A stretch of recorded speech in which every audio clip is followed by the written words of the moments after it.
Olá, amigos. Sábado, 11 de julho. Um prazer imenso, enorme, esse contato, esse bate-papo, né, com você, amigo ouvinte. Hoje, nosso tema: fake news não é novidade. Fake news não é novidade. Muito bem.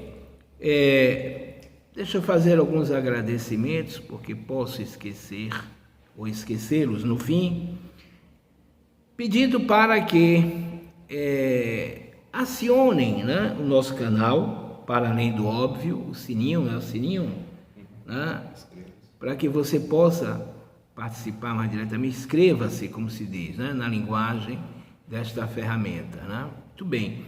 Ferramenta essa que, de certa maneira, é, né, o nosso tema. E digo nosso tema, porque vou voltar ao título: fake news não é novidade.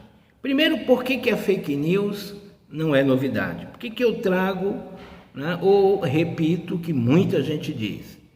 Porque se você recorrer ao dicionário Webster, né, dicionário muito famoso, o Webster, com W, né, desde o século XIX, para ser exato, o termo já tinha sido cunhado, né? Já tinha sido produzido. Fake news, ou seja, notícias falsas, né? News, notícias, fake, falsas. Então, essas notícias falsas eram consideradas um atentado à verdade, ao compromisso da comunicação. Mas não se tinha grandes discussões, não ocorreram grandes discussões no século XIX sobre esta questão. Porém, ela é muito antiga, mais antiga, né?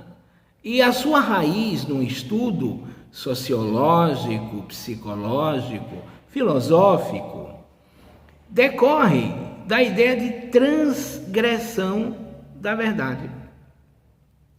Por exemplo, quando a gente recorre à literatura, né, sem nenhuma ofensa, recordando o judaísmo bíblico, a Bíblia, o Antigo Testamento, você tem lá no comecinho, né, aquele momento em que Adão, né, flagrado ou depois de ter desobedecido, portanto, transgredido as ordens do Todo-Poderoso, ele é questionado: Adão, por que você está envergonhado? Mas Adão não mente. Não se conhece a mentira a não ser o processo sedutivo que é colocado pela serpente. Mas Adão não conhecia a mentira. Então ele diz, conta a verdade, né? Que ele transgrediu a ordem divina, né? E possuiu o fruto proibido da árvore que não deveria. Consequência do seu ato, não, né? Da transgressão, sim, mas sem observar os detalhes, ele foi punido. E punido, né, da forma mais dura, expulsão. Dali por diante ele deveria, através do suor, né, do seu rosto, uma metonímia, uma figura de linguagem, trabalho, né, perderia uma série de condições especiais positivas em função da transgressão. Mas se vocês olharem direitinho, dizer a verdade, a partir daí virou um problema, né? E quando eu digo a verdade, sou punido, né? Uma leitura que se faz muito breve, muito rápida, né? Nasce a ideia da punibilidade. Muito bem. Para a gente falar de outros momentos, dentro do contexto do cristianismo, utilizando o Novo Testamento, agora não o Antigo Testamento, o Novo Testamento, há uma passagem em relação à transgressão, onde A figura magnânima de Jesus, ele é misericordioso e flexível. Apresentam a ele no Monte das Oliveiras uma mulher que teria transgredido a lei de Moisés, o adultério. E o que deveria ser feito, né, punida da forma exemplar, mas cruel, segundo a nossa visão de hoje, né, está dentro do contexto da chamada lei, né, mosaica, né, de Moisés. Então, o que se diz? A mulher vai ser colocada, né, lançada no despenhadeiro, né, vai ser lapidada, ou seja, morta por pedras. Tem lá toda uma série de punições pela transgressão. Mas Jesus questiona, principalmente ou inicialmente, os mais velhos, né, que realmente possam executar a lei, mas questionam. Quem aqui não cometeu erros, não transgrediu e não merece, né, o perdão, não merece uma segunda chance, um segundo momento? E todos sabem que as pessoas se retiram, fica somente Jesus, né, e a transgressora, Jesus termina dizendo que, né, ora, eu não vou lhe punir, eu também não vou lhe criticar, mas vá e não cometas o mesmo erro. Então, há uma diferença significativa em relação a esse episódio, em relação ao episódio do Antigo Testamento envolvendo Adão, Eva e serpente. Por quê? Porque na transgressão, né, adâmica, a punição foi radical. O Criador foi inflexível, mas não cabe ao Criador a flexibilidade. Jesus, o Deus materializado, nesse segundo momento, diante da transgressão da mulher, muito forte, a tal conduta incorreta, a infração do Código de Moisés, há uma flexibilidade deste Deus que é considerado agora, na figura humana, o Deus encarnado. Então, amigos, a gente entende que houve uma evolução, nessa visão, e ela é fundamental para a existência do processo, de restabelecimento da verdade, a chance ao indivíduo, a vida em sociedade, tendo possibilidades de você mudar, de você ter o perdão do Estado, das pessoas, em vez da punição cruel, simples e pura. Nós temos isso em Foucault, em Vigiar e Punir, quando você passa para as prisões, e estabelece o fim aos castigos cruéis, com a exibição pública. Mas eu trago agora um momento literário bem interessante sobre mentira, e as punições. Envolve o escritor Dostoiévski, que nós geralmente associamos a palavra Dostoiévski, o autor de Crime e Castigo. No comecinho da sua vida, no seu movimento enquanto intelectual, jovem, ele estaria associado a um movimento que criticava o czar. E descoberto o grupo que ele participava, ele foi punido com a pena de morte. Seria fuzilado. Ele viveu todo o terror psicológico da antevisão da sua morte por fuzilamento na prisão.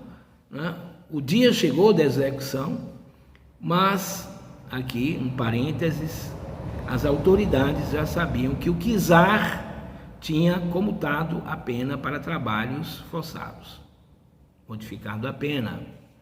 Mas levaram até o fim, vendaram o Dostoiévski, e Simularam toda uma situação e na hora do atirar não o fizeram.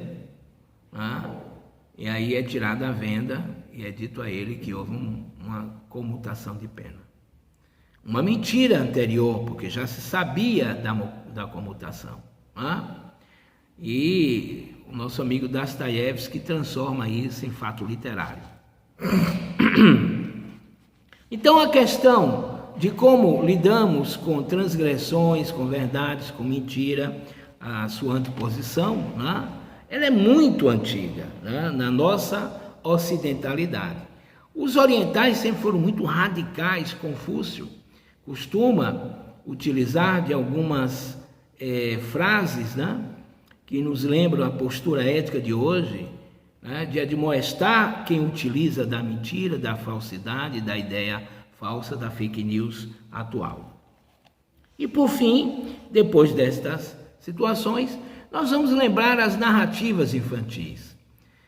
Freud também faz uma curiosa crítica a respeito da maneira como as mães educavam, e a pedagogia de época educava o alunato infantil, criando histórias de bichos que não existiam, transformando o idoso em um ser asqueroso e perigoso, de tal sorte que o indivíduo, a infância, o indivíduo, a criança, aninhava o medo que se assenhoreava e produzia no seu psiquismo uma realidade cruel.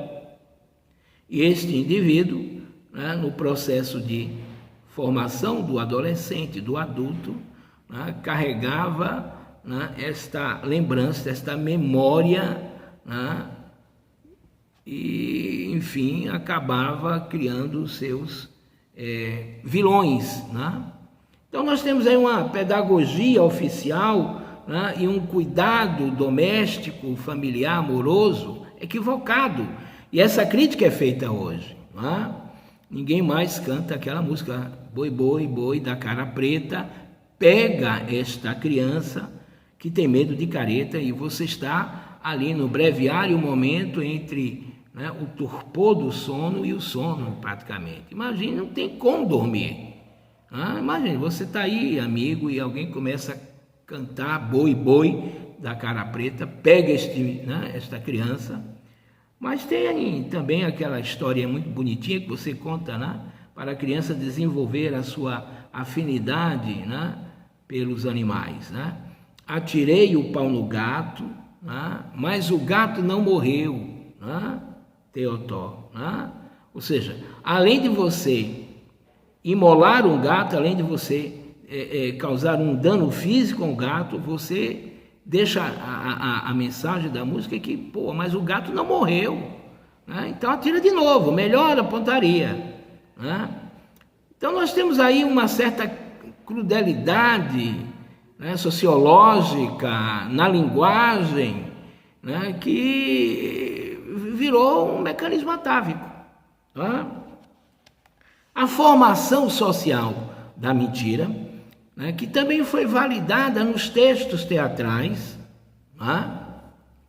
que também foi validada na formação ficcional, que o cinema glamorizou.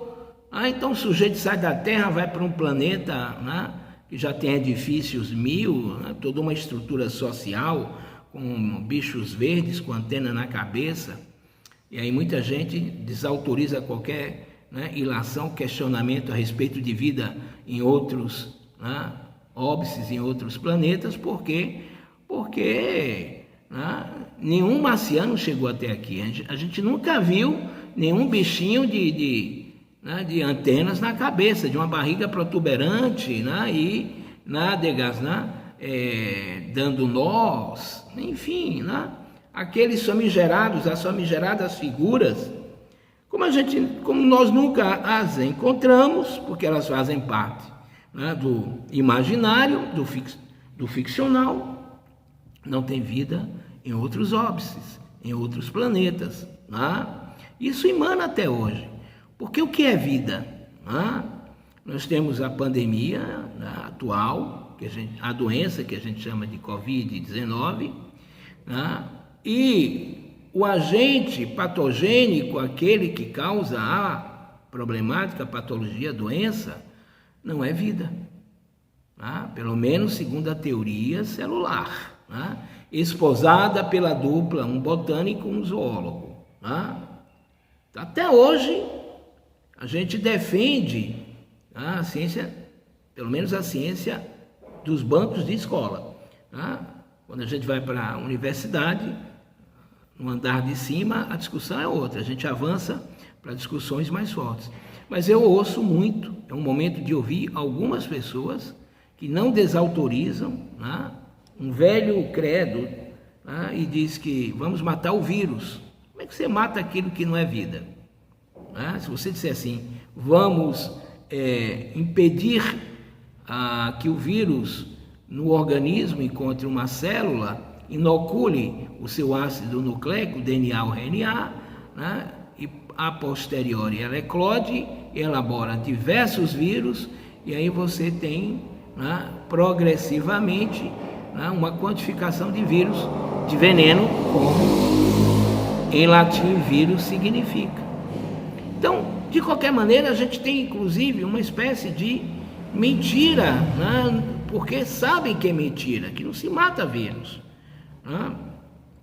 Então, a ficção, as novelas, né, na literatura, as obras, né, tudo isso acabou na sociedade, produzindo na sociedade uma tolerância, uma aceitação que dizem que faz bem ao psiquismo.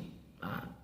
Eu acho que a gente tem que produzir um revisionismo, embora eu conheça, né, profissionais que defendem, né, a releitura e a significância dessas falas, né? Então, muito bem, trago a questão da fake news também para um momento fantástico, né? Quando o autor Umberto Eco, o italiano Umberto Eco, né, século XX, Umberto Eco já finalizando o século XX, início do século XXI, ele continuou sendo hegemônico, fundamental na literatura, né? É dele o Pêndulo de Foucault, O Nome da Rosa, que virou um filme, que eu aconselho, assistam, magnânimo, mavioso, né? Espetacular. Então, o Umberto Eco, em 2015, né? Ele não está mais vivo, né? Em Turim, ele estaria sendo homenageado com o título, né, doutor honoris causa, e fez uma palestra maravilhosa. Né? E é dele uma fala que eu vou reproduzir aqui. Né? Entre tantas coisas que ele disse na hora, né, do discurso, em função do título recebido, né, como eu disse, doutor honoris causa em comunicação, né, e cultura. Ele diz o seguinte, né, para falar sobre fake news, 2015, sobre notícias falsas. Fake news não era uma palavra agraciada, né, pela comunicação. Nós tínhamos palavras como pós-verdade, né, que aparecia muito mais, mas ela não estava ainda tão glamourizada, não tinha dado dinheiro para escritores, porque eu tenho 3 livros que falam sobre fake news, e que reinterpretam fake news, dando a ela, né, a palavra, colocando-a dentro de um contexto quase científico, né? Ou seja, tem um breve histórico, ela é processo, breve histórico, desenvolvimento, hoje, consequências, enfim, né? Você pega lá uma coisa, como nós vimos em Webster, no dicionário do século XIX, que afirma, né, falsas notícias, e hoje ela ganhou um glamour. Mas tudo começa, segundo Umberto Eco, né, exatamente a partir de quem? A partir do nosso amigo McLuhan, né? Também comunicólogo, né, comunicação e cultura, que já previa anteriormente ao nosso amigo Umberto Eco, né, mudanças no mundo a partir dessas ferramentas, né, e a ferramenta era a evolução, né, cinema, rádio, televisão particularmente, né, jornais são mais antigos, o escrito é mais antigo, o falado e o movimentado, ou a fala em movimento, a história mais recente. Né? Mas ali o McLuhan, né, ele antecede, né, a ideia, né, do que a gente chama hoje de web, de, né, computadores, depois a versátil internet, né?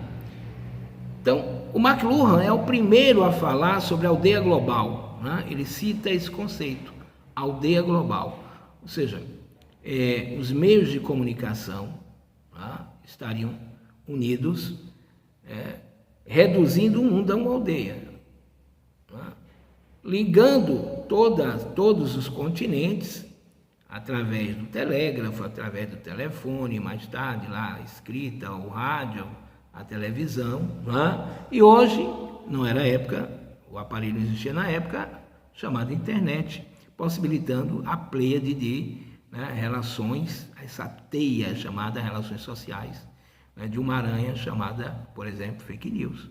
Por ela é que, né, esse bicho peçonhento, coitada da aranha, né, está a inundar as nossas mentes com ideias falsas, com mentiras, etc, etc, validadas por uma sociedade que saiu da Idade Média, mas que não foi absorvida através do campo intelectual restrito a uma elite.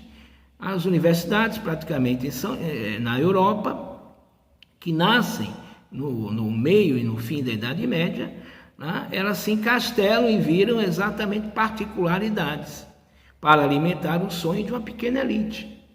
Nós sabemos que no Brasil, né, nós temos as universidades praticamente a partir da década de 30, 40, na Bahia 50, caso da UFBA, né? Então tudo é muito recente, né, no instrumental que é a crítica, para você poder criticar, né, uma notícia falsa, para que você possa, né, refletir, para que você possa rediscutir, né, é preciso um portfólio de conhecimento. Então, hoje nós estamos a condenar a famosa fake news, que são as mentiras colocadas nessa ferramenta nova, né, para fins políticos de indução, né, de público, né, para objetivações concretas, mas na verdade, né, é esperado, é uma consequência lógica de uma sociedade, né, que muitas vezes no Brasil foi colocado uma mordaça, amordaçada, os que pensam, ou, né, conduzidas num processo de alienação não marxista, mas de transformação da ideia entre lei de causa e efeito, ou consequência e causa, né? Isso tudo possibilitou essa onda que a gente está vivendo, onde o sujeito coloca, né, que uma vacina faz mal e no outro dia praticamente é um movimento de não vacina, né?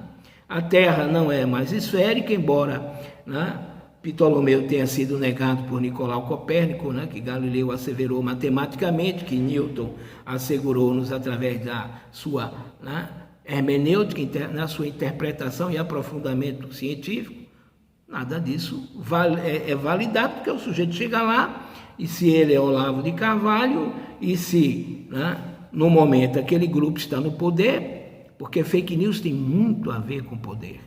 Embora numa palestra que fiz uma vez, eu lembro falando sobre a mentira e o poder, né, alguém tenha dito que necessariamente você não precisa ser uma pessoa de sucesso para emplacar uma mentira. Eu acho que sim. A não ser que a gente tenha que discutir o que é o sucesso. Mas o empoderamento, sim. Né? Quer dizer, quando o Papa diz algo, imagine. Né? Tanto é que o Papa, até hoje, né, a Igreja Católica, na figura, né, do sumo sacerdote, né, deixa de condenar os que usam a pílula, né, como contraceptivo. Veja bem, né, não há, né, uma obrigatoriedade, não há uma condenação, porque não é um tribunal penal jurídico, né? Embora tenha lá né, a sua força. Mas nós sabemos, a pílula, né, o anticoncepcional oral, tão fundamental, né, para que a figura de uma gravidez não planejada, indesejada, né? Porque não se deseja, né? Não planejada, porque não foi planejada, às vezes você deseja, mas não pode executar, portanto está dentro de um planejamento. Né? E todos aqueles como Elzimar Coutinho foi tão perseguido pela ideia de controle da natalidade, com fake news dizendo que ele estava a serviço, né, dos Rockefellers, né, da família Rockefeller, do milionário, né, etc. Né, e o CEPAR, seu Centro de Reprodução Humana, colocado lá no São Lázaro de Salvador, ali na Avenida Cardeal da Silva, que eu conheci, não só a figura do doutor, do endocrinologista mor, com vários títulos no mundo, sendo criticado desonestamente, inclusive pela esquerda brasileira. Não preciso citar partidos, porque não desejo fazer algo que vou terminar dizendo, condenado, né, por Sócrates. Então, amigos, fake news não é novidade, né? E fica válido o que eu disse, fake news não é novidade, né? Bom, como combater fake news? Aí vocês têm, né, verdadeiros artigos. Passam ali na Livraria Cultura, compram livros, né? Passam na livraria, a outra também tem diversos livros, artigos na internet, você vai aqui, vai ali, né? Tá todo mundo, hoje tem tese sobre isso, né? Mestrado, doutorado, né? Você tem TCC, você terminou uma especialização em comunicação, ninguém placa a fake news, né? Enfim, tem toda uma discussão, rediscussão, crítica, né? Afirmação, negação da tal fake news, ela tomou conta. Né? Como combater a fake news? Né? Vou usar aqui as 3 peneiras de Sócrates. Já ouviram falar?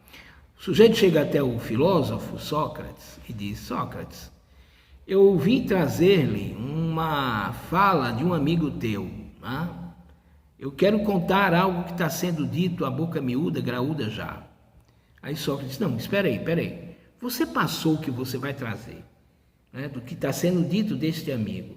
Pelas 3 peneiras, Sócrates sabia que o indivíduo não conhecia. As peneiras foram ele que criou. Aí tem um certo jogo, né? Um deboche, etc. Ou então fomos nós que colocamos isso para poder contar como estou contando.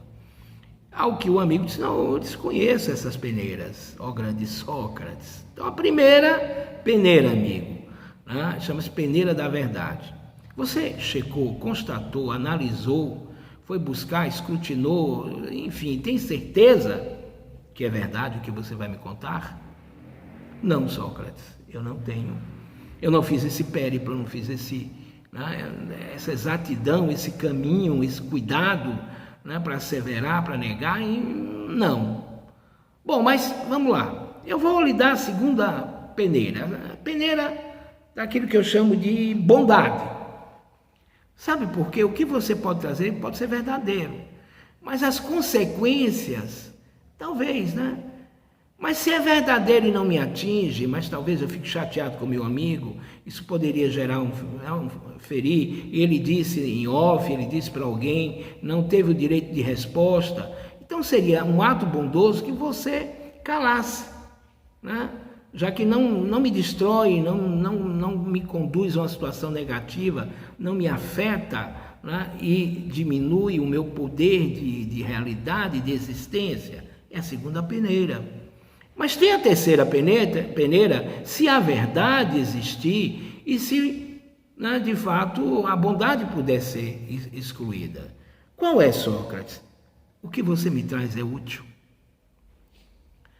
Porque se é verdadeiro, se é um ato, né, que não afronta a bondade, mas é útil, realmente. Mas útil como, pessoal? Isso tem um caráter, né, de transformação, né? É algo além da simples fala, da conversa, do preencher o momento, né? Tem um caráter onde eu possa aproveitar para mudanças em mim e naquele que opera o dito? Não sei, Sócrates. Então, na dúvida sobre a verdade, na dúvida sobre a bondade, na dúvida sobre a utilidade da notícia, né? É melhor refletir. É melhor silenciar. Não que você seja cúmplice, mas são 3 elementos muito fundamentais na relação humana, política, social entre as pessoas: a verdade, a bondade e o caráter de utilidade. Para isso, precisamos refletir. Mas quem não fizer, a Constituição brasileira tratou, atual 88, no artigo 5º, 57, no inciso 57, do chamado presunção da inocência, que faz questão de ler ipsis literis. Como disse, inciso 57. Ninguém será considerado culpado até o trânsito em julgado de sentença penal condenatória. Tem um outro inciso, que é o 58, eu vou ficar com 57. Veja bem, para não discutir o trânsito em julgado, pretendo fazer uma fala, trazer para vocês em vídeo o trânsito em julgado, o que é isso, assim como outros institutos jurídicos. É fundamental a gente entender que, grosso modo, ele significa até onde o indivíduo tiver direito de resposta, recurso, necessário, poder ainda se defender, porque a verdade é difícil, gente, é difícil. Ela não é tão cristalina, não é tão certa, principalmente no mundo em que nós temos a Rede Globo, por exemplo, a Rede Record, nós temos os diversos jornais, não só brasileiros, Quer dizer, é elástico isso. Devemos ter resiliência em relação a essa questão, tendo cuidado de entender que a fake news não é novidade, deve ser combatida. Quem sabe, não vou ficar com Sócrates, talvez precisemos de um reforço muito maior.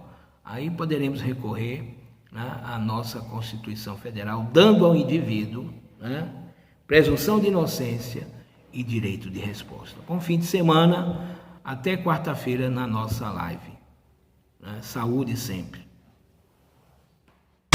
A imprensa conivente é paga pra contar a mesma mentira 1000 vezes até você acreditar. Vão entrar na sua mente, mesmo que você evite. A grande estratégia do mal é você achar que ele não existe. Enquanto isso, todos nós somos submetidos a uma lavagem cerebral através dos 5 sentidos.